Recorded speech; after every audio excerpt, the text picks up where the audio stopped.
دیکھیں ان کا زر مبادلہ خرچ ہوتا ہے اس کے اندر، وہ بھی ہمارے پاس فنڈز کا ایشو آتا ہے.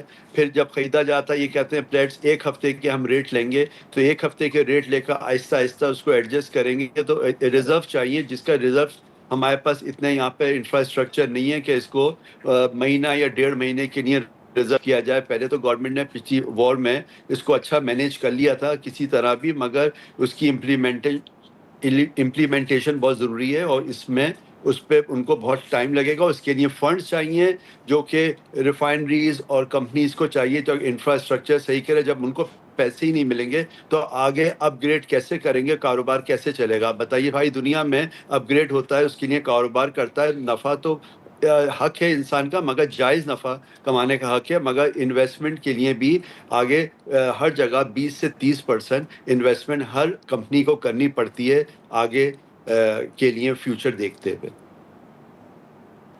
تو عبدالحسیب صاحب، اس فیصلے سے صرف پاکستان پیٹرول ڈیلرز ایسوسیشن ہی پریشان ہے، یا او ایم سیز اور باقی لوگ بھی اسی طرح کی رائے رکھتے ہیں اور آج جو آپ رکھ رہے ہیں؟ اور اگر حکومت وقت اس فیصلے کو واپس نہیں لیتی تو پھر اگلا لائحہ عمل آپ لوگوں کا کیا ہو سکتا ہے؟ دیکھیں حکومت کو یہ فیصلہ چینج کرنا پڑے گا اور اس کو ٹائم دینا پڑے گا، اور سب سے مشاورت کر کوئی فیصلہ کریں، کیونکہ یہ دس از ٹو ارلی، اور اس میں انفراسٹرکچر اور سسٹم ان کے پاس نہیں ہے جو کہ امپلیمنٹ کیا جائے. ٹینکرز، لوریز ہمارے ہاتھ میں نہیں ہے، وہ سپلائیز آئیں گی نہیں تو پمپوں میں پیٹرول کم ہو جائے گا. آج بڑھ رہا ہے کم، تو بیچ میں آپ ٹینک لوری کہیں راستے میں جا رہی ہے اور اس کو آپ فون کر کہیں گے کہ آپ کے ٹرانسپورٹ کا کرایہ اب یہ ہو گیا ہے. اب یہ کوئی ٹرانسپورٹ کا کرایہ ہے، ایف پی آر کا نظام ہے آپ کا، اور ٹیکسز ہیں، ان سب کو مینیج کرنا پڑتا ہے سسٹمیٹکلی، اپنے خزانے میں جمع کرنا پڑتا ہے. ہر چیز اسٹینڈ اسٹل ہو جائے گی، اور 24 آورز میں کوئی کام نہیں ہو سکے گا. نہ ریٹس کا پتہ چلے گا، نہ پیسہ آگے جمع ہو پائے گا، اور اگر کوئی نقصان ہے تو پھر نقصان پہ نقصان ہوتا چلا جائے گا.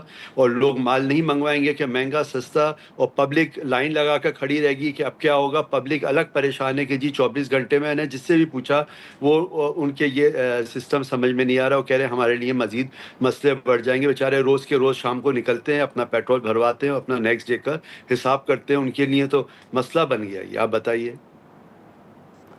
لیکن اب آپ کی سٹیٹمنٹ تو آگے نہیں، اب اس کو بھی آئے ہوئے کافی ٹائم ہو چکا ہے. تو حکومت وقت کی جانب سے کوئی انگیجمنٹ ہوئی ہے؟ کوئی آپ کے کنسرنز کو ایڈریس کرنے کے لیے وزارت پیٹرولیم کی جانب سے کوئی رابطہ ہوا ہے، یا گویا کہ آپ کی بات کو انسنا کر دیا گیا ہے؟